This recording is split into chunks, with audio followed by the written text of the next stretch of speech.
मध्य प्रदेश लोक सेवा आयोग इंदौर की राज्य सेवा प्रारंभिक परीक्षा 2024 रविवार को जिले में शांतिपूर्ण ढंग से संपन्न कराई गई।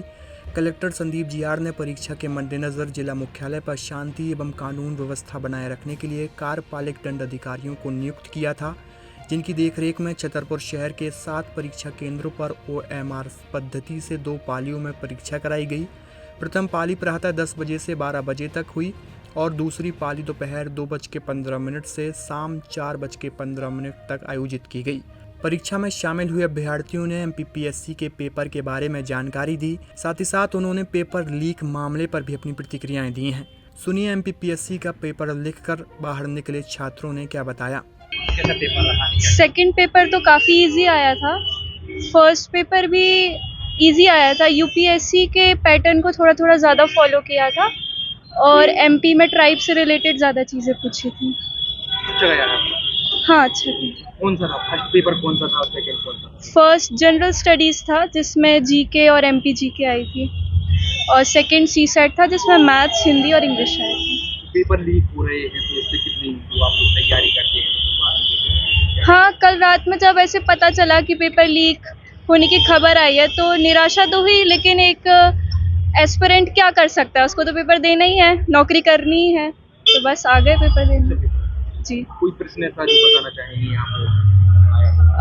जैसे एल नीनो का एक प्रश्न आया था तो उसको देख के लगा कि ये बिल्कुल UPSC के पैटर्न पे आया है।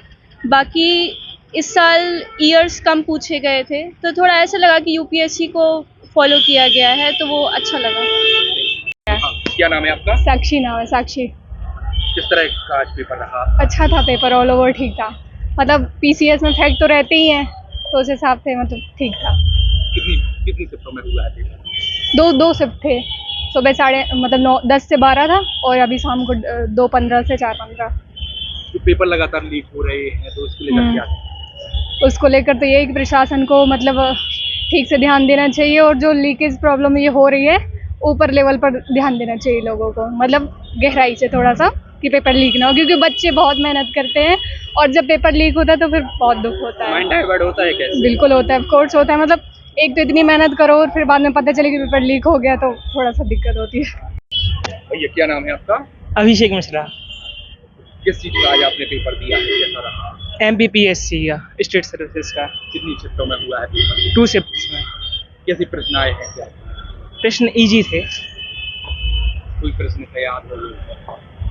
हाँ, जैसे कि अभी मैच का आया था 2024 में टीम इंडिया और भारत के बीच में हुआ था, उससे रिलेटेड आया था वो। अभी करंट में थोड़ी क्या लगता है जो खबर चल रही है?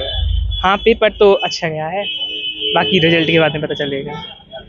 सेकंड पेपर को परिचय आपका जाना है? उपेंद्र रावत। किस तरह का पेपर रहा? ये CSET का जो पेपर था अच्छा पेपर आया है। मार्किंग पेपर रहेगा, मतलब मैक्सिमम स्टूडेंट क्वालिफाई करेंगे इसमें। अच्छा पेपर था और जो पेसेज आए हुए थे वो इजी थे। मैथ्स भी एवरेज ही रहा है और ओवरऑल पेपर ए वाला देखा जाए तो जो पहला GS का पेपर था वो थोड़ा टेक्निकल आया है, IAS बेस पर आया है। IAS के जो क्वेश्चन आते थे उसी टाइप से इस बार PSC में 5-7 क्वेश्चन पूछे गए हैं। जो पेपर लीक हो रहे हैं तो उसको लेकर क्या? पेपर तो निश्चित बीजेपी की जो गवर्नमेंट है उसमें लीक हो ही रहे हैं। मतलब केंद्र का नीट का पेपर लीक हुआ है, इसके बाद अभी जैसे पटवारी का लीक हुआ था। अब हम लोग तो कोशिश में लगे हुए हैं, बट अगर गवर्नमेंट लीक करेगी तो उसमें हम क्या कर सकते हैं। बच्चे मेहनत करते हैं, सभी बच्चे पढ़ भी रहे हैं, लेकिन अब लीक जो पेपर हो रहे हैं उसमें गवर्नमेंट माननीय हमारे जो मुख्यमंत्री डॉक्टर मोहन यादव जी हैं उनको फोकस करना पड़ेगा MP में, और केंद्र सरकार में हमारे गृह मंत्री से लेकर प्रधानमंत्री तक के लोगों को भी इस परीक्षाओं को फोकस करना पड़ेगा। Thank you.